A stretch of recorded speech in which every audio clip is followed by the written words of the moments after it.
구약성경 룻기 1장 1절로 5절까지의 말씀 함께 보겠습니다.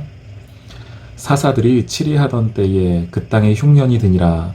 유다 베들레헴의 한 사람이 그의 아내와 두 아들을 데리고 모압 지방에 가서 거류하였는데 그 사람의 이름은 엘리멜렉이요 그의 아내의 이름은 나오미요 그의 두 아들의 이름은 말론과 기리온이니 유다 베들레헴 에브라 사람들이더라.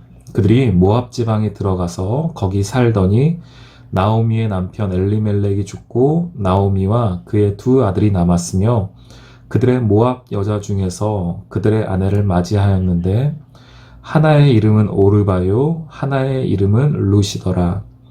그들이 거기에 거주한 지 10년쯤에 말론과 기럧 두 사람이 다 죽고 그 여인은 두 아들과 남편의 뒤에 남았더라. 아멘. 네, 저는 룻기서를 참 좋아합니다. 자주 읽고요. 또 자주 묵상하곤 합니다. 왜냐면 참 짧아서 그렇기도 하고요. 짧은 이야기라서 그렇기도 하고 또 하나는 짧은 이야기인데 어떤 성경 전체로 본다면은요. 성경 66권이잖아요. 66권 전체 중에서 한 권의 책인데 근데 이 한 권의 룻기를 통하여서 그 앞의 이야기들과 그 후의 이야기들의 어떤 극적인 변화를 만들어내는 책입니다. 왜냐하면 이 룻기를 통하여서 물론 룻이 나오고 나오미라는 사람이 등장하지만 더 중요한 것은 이 다윗이라는 사람이 등장하기 때문에 그렇습니다. 저는 그래서 이 룻기를 한마디로 표현하면은 성경의 티핑 포인트다라는 제 나름대로의 정의를 가지고 있습니다. 이 티핑 포인트라는 게 어떤 평범한 어떤 진행 상황 가운데에 어떤 급격한 변화를 이뤄내는 어떤 튀는 어떤 순간들 있잖아요. 그걸 티핑 포인트라고 하는데, 이 룻기가 좀 그렇다라는 생각을 합니다. 그냥 그 앞에까지 뭐 이스라엘 백성들, 물론 하나님의 언약이 있지만 쭉 다 진행되어 오다가 이 룻기를 통하여서 특별히 다윗이라는 인물이 등장함으로 인하여서 그 전과는 전혀 다른 어떤 하나님의 역사, 하나님 나라에 대한 어떤 모습, 혹은 또한 어떤 예수 그리스도를 예표하는 그 모습 여러 가지가 이 다윗 이전과 다윗 이후로 나눠지는데 그것을 이제 시작하는 책이 바로 이 룻기이기 때문에 저는 성경에서 참 좋아하는 책입니다. 앞에서 말씀드렸던 것처럼 짧아서 그렇기도 하고요. 오늘은 이제 룻기 1장 1절, 1장 같은 경우는 좀 배경을 설명하는 책입니다. 배경을 얘기하는데 1장 1절 이렇게 시작하죠. 사사들이 치리하던 때에 이 룻기 앞의 책이 바로 사사기이죠. 사사기는 사사라는 아직 왕이 세워지기 이전이었기 때문에 사사라는 하나님께서 세우신 어떤 리더들이죠. 그 사람들은 어떤 법적인 리더이기도 하고 왕과 비슷하기도 한데 동시에 또한 어떤 군사적인 리더이기도 합니다. 그 모든 것들을 좀 함께 가지고 있는 사람이 사사라는 인물들인데 아직 사사 시대라는 겁니다. 그런데 그 땅에 흉년이 들었다라고 말을 합니다. 하나님 특별히 어디에도 흉년이 들었냐면은 유다 베들레헴 땅에도 흉년이 들었다라고 합니다. 오늘은 제가 이제 이 부분을 함께 좀, 첫 시간에 저희가 기억하면서 말씀을 나누기를 원했던 건데요. 이 베들레헴이라는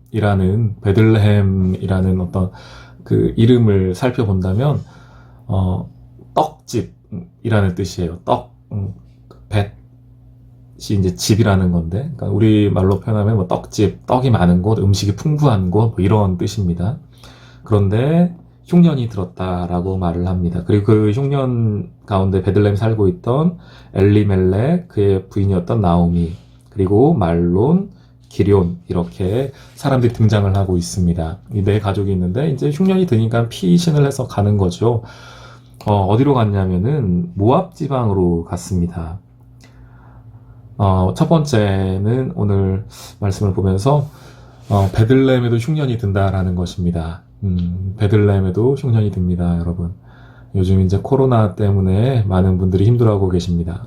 경제적으로, 또 사회적으로, 혹은 또 심리적으로, 혹은 우리의 신앙적으로도 상당히 좀 어려운 시기를 겪는 것이 사실입니다. 하나님께서 베들레헴에는 흉년이 안 오게 하면 참 좋겠는데요. 베들레헴에도 흉년이 옵니다.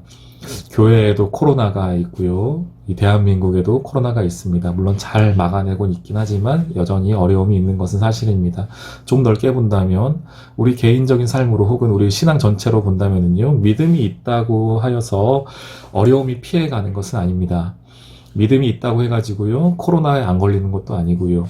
하나님의 뜻과 계획 가운데에서는 가끔씩은 믿음이 있는 그 사람에게 더 어려움을 하나님 주시는 경우들이 분명히 있는 것을 우리가 보게 됩니다. 베들레헴의 흉년이 듭니다. 여러분 삶 가운데에 혹시 지금 코로나뿐 아니라 여러 가지 상황으로 좀 힘들다, 어렵다 생각하신 분들이 계시다면은 그건 여러분이 무언가 잘못해서 그런 것은 아닙니다. 가끔 이런 분들이 계세요. 내게 닥쳐오는 이 어려움이나 고난이나 이런 것들이 혹시 내가 뭐 하나님께 뭘 잘못해서 그런가?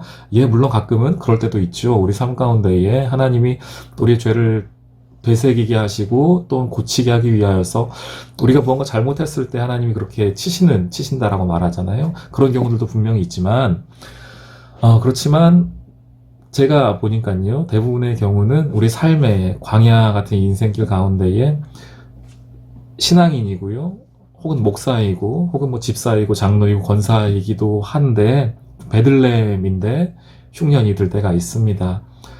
근데 그때 해야 할 게 있어요. 뭐냐면, 오늘 나오미 이 가족이 잘못했던 건 뭐냐면, 흉년이 든다고 그 자리를 떠났던 겁니다. 보니까, 2절에 보니까, 모압 지방에 들어가서 거기 살았다라고 표현하고 있어요.